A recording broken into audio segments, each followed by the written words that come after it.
Influence here, and today I got Batman The Dark Knight Returns 1/6 figure, and this is awesome.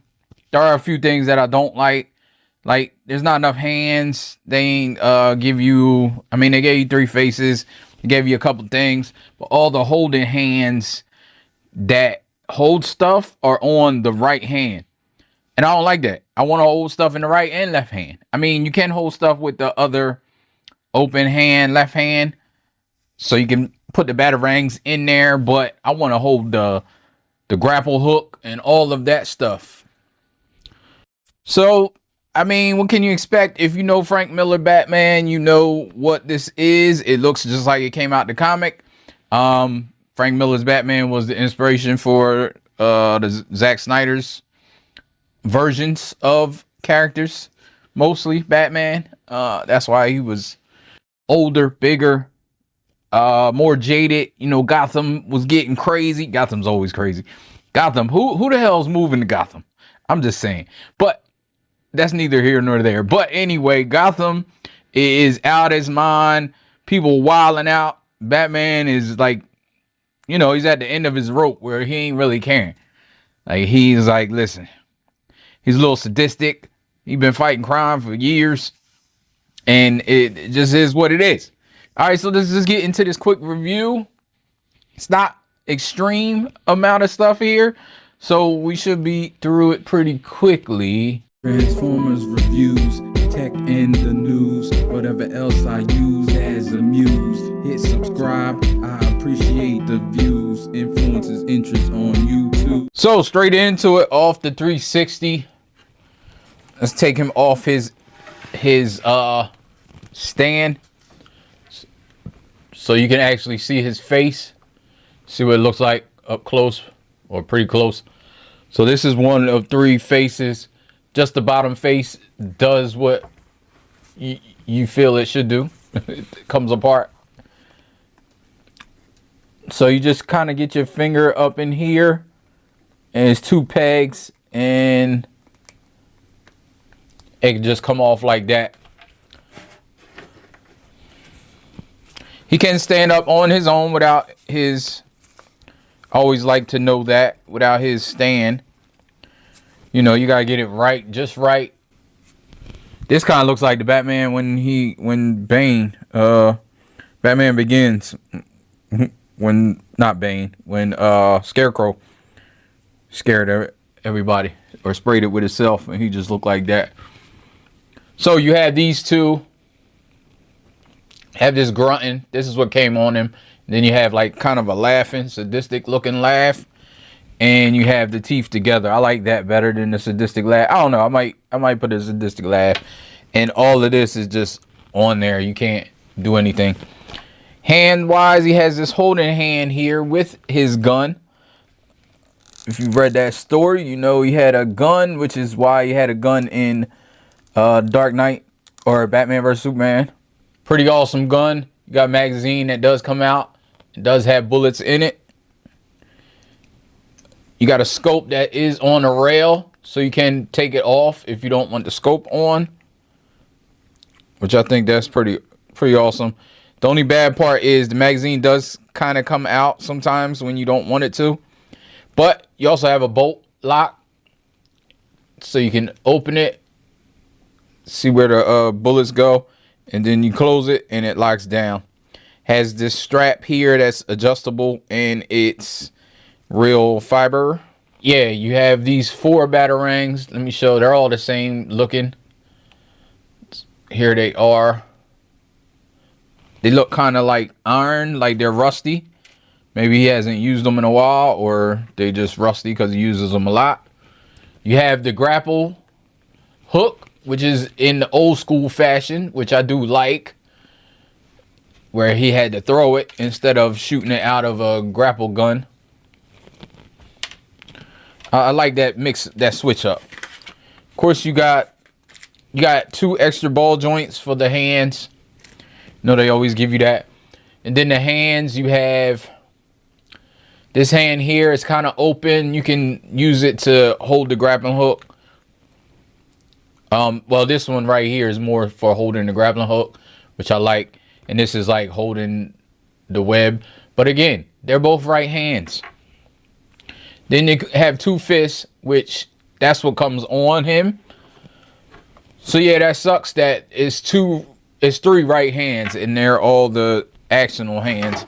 And then take him off of here, and here's his left hand, which is kind of open. You can put the batarangs in there.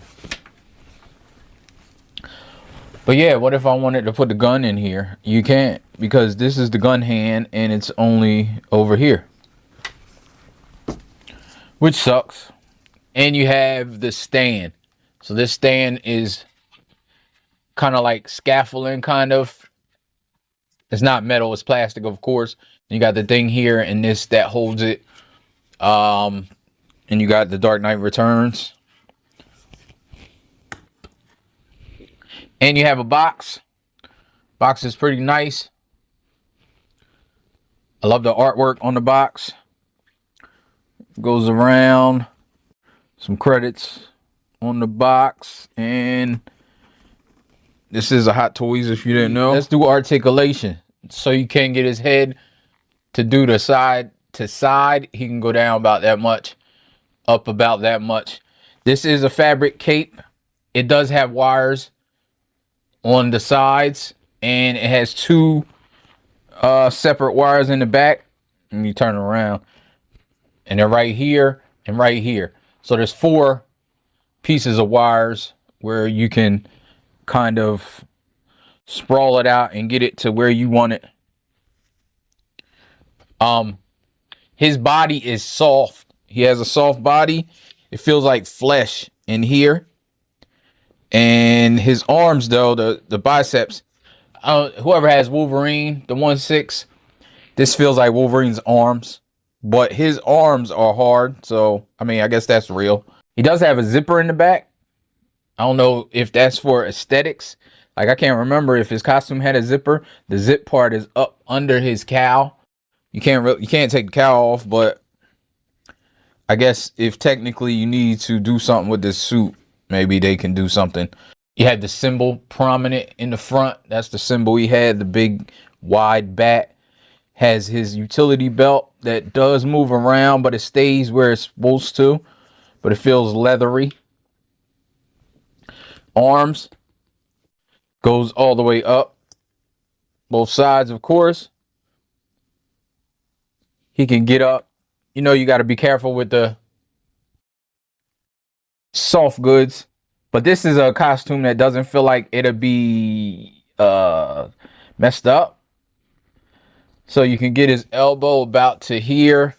And he has the normal wrist. Be careful. This is super sharp. I just put a hole in my hand. It's not bleeding yet, but if you can see that.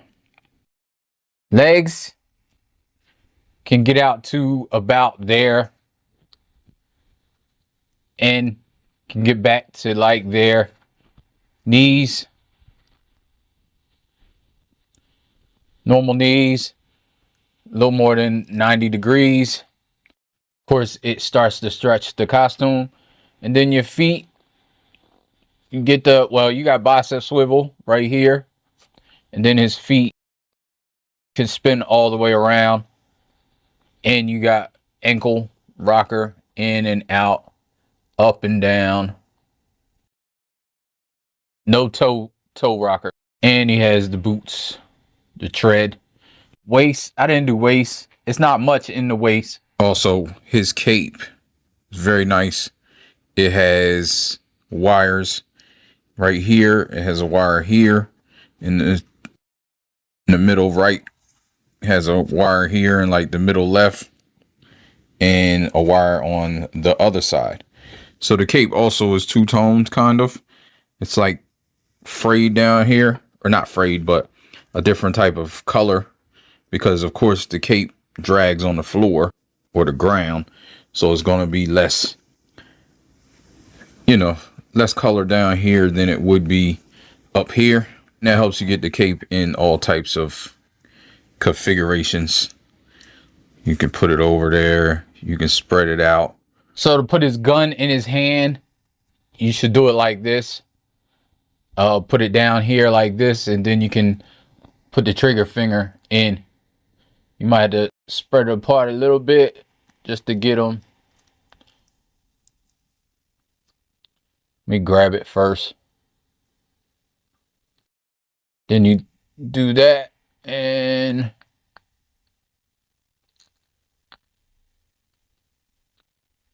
get them in there.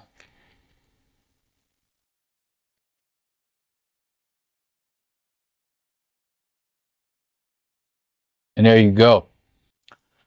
You can just add this on here.